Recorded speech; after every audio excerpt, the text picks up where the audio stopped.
each of the support buildings.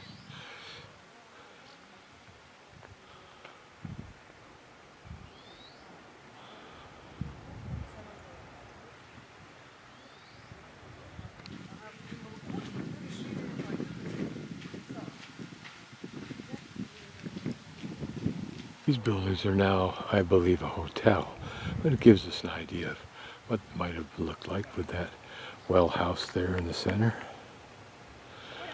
I suspect the statue was not there at the time. Backside almost more interesting than the front, and certainly more beautiful, at least at this point in time.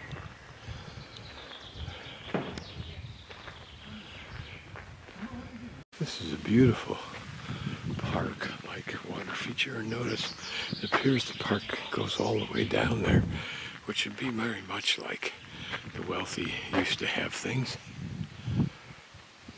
Be interesting to know what the source of water was.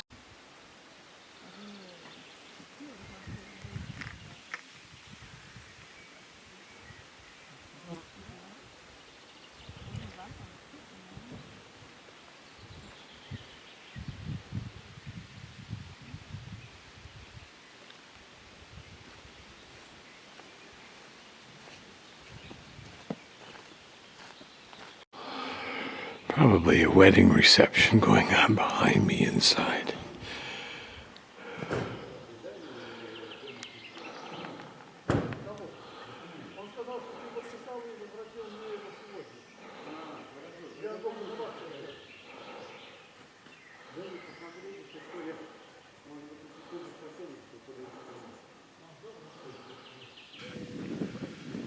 As I exit through this front portal, I am intrigued by what was down that tree-lined lane.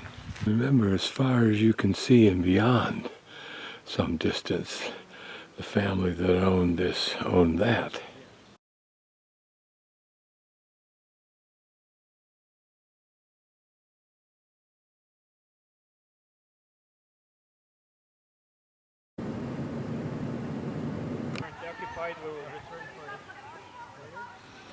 And some kids' park versions of toys, a sculpture. This is how the town swing would be used.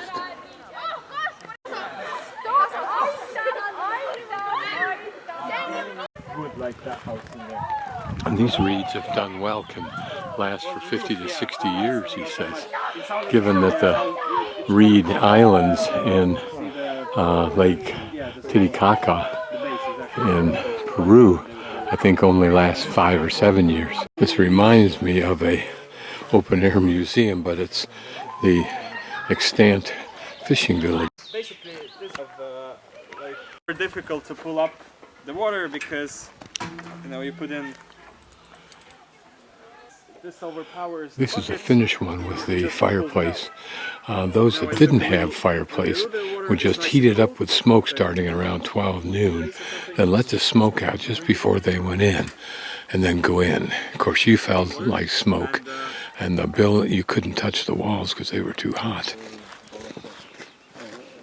Fishing was outlawed by the Soviets, and many of the fishermen then abandoned this area.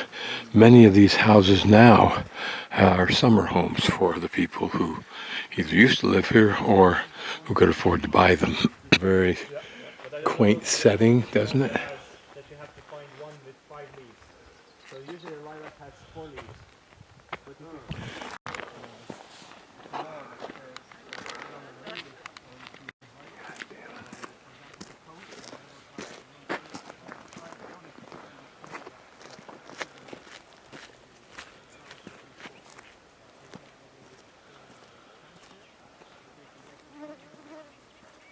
As in the fishing village days, houses would be farther back from the beach to avoid the blasting cold winds.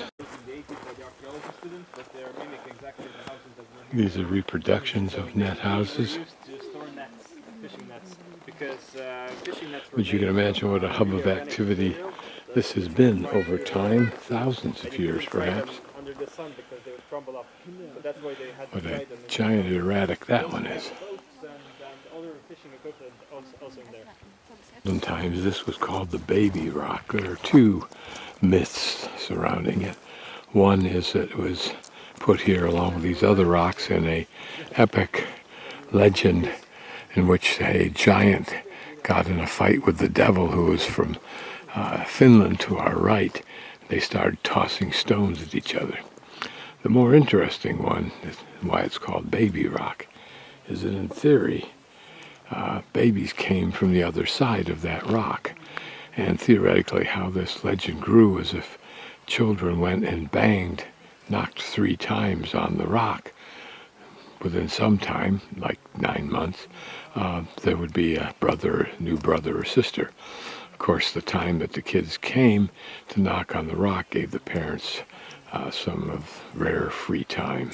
The other side of this spit that we've been standing on. It's interesting to realize that the Baltic Sea is more like the Baltic Lake.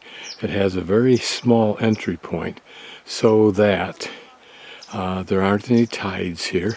Most of the water is much less salty than the ocean, and it can freeze over. Now, I don't know that it's done that since before 1927, but it can do that. It's a modern day device for hauling that boat up over these rocks. Probably a facsimile of what would have been used throughout the ages everywhere on a rocky beach. One place to kayak around. Guy's got his big truck here and it's stuck. He can't get it out of there for some reason. The problem is that the gate is hanging up and he's still probably got a lot of dirt in there. It appears to be that he's still got too much dirt in there. And that whatever it is, that amount of dirt plus the dirt that the back end's embedded in is too much dead weight to pull out of.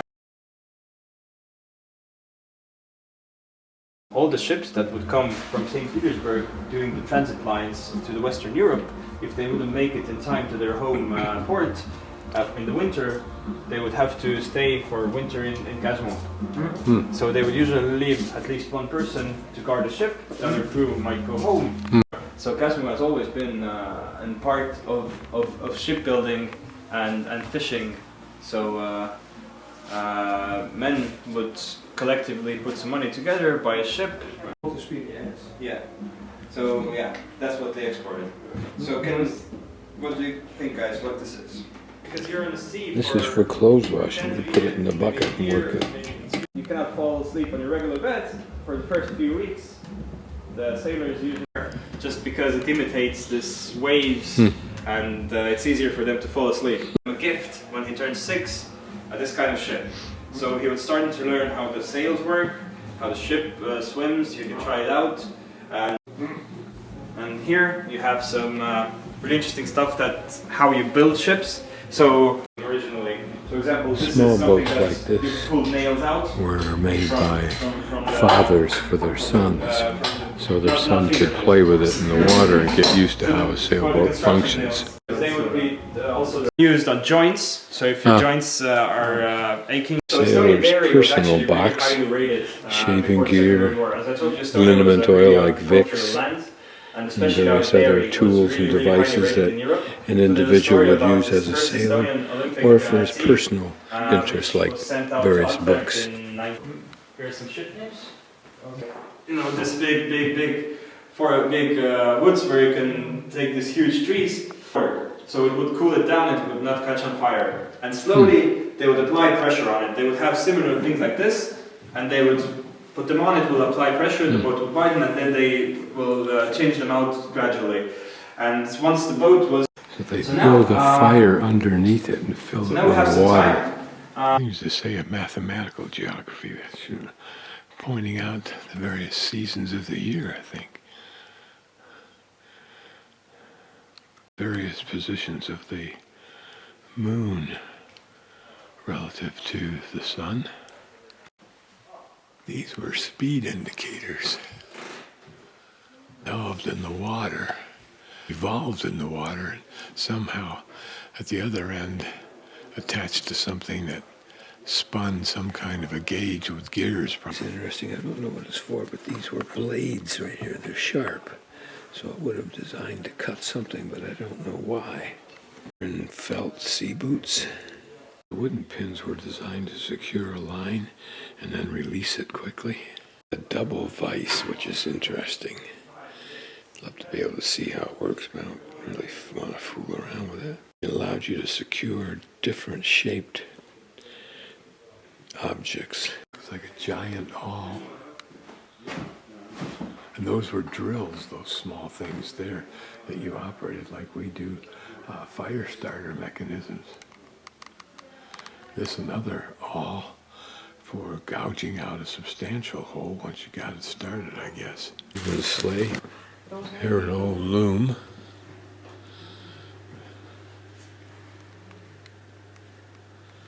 The family home turned into a museum. Donna's house with a purpose.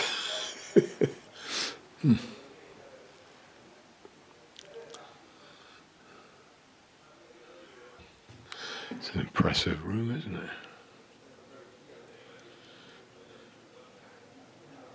All the room's completely decorated out in period style. This may be one of the most authentic houses. Town is really a captain's town because they had a maritime education for the military, for the Navy here.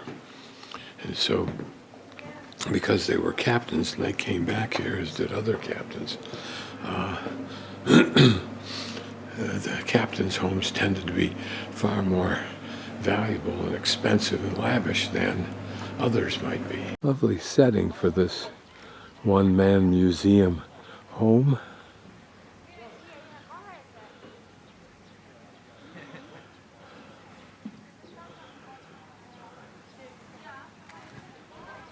About to turn into a killer rock concert.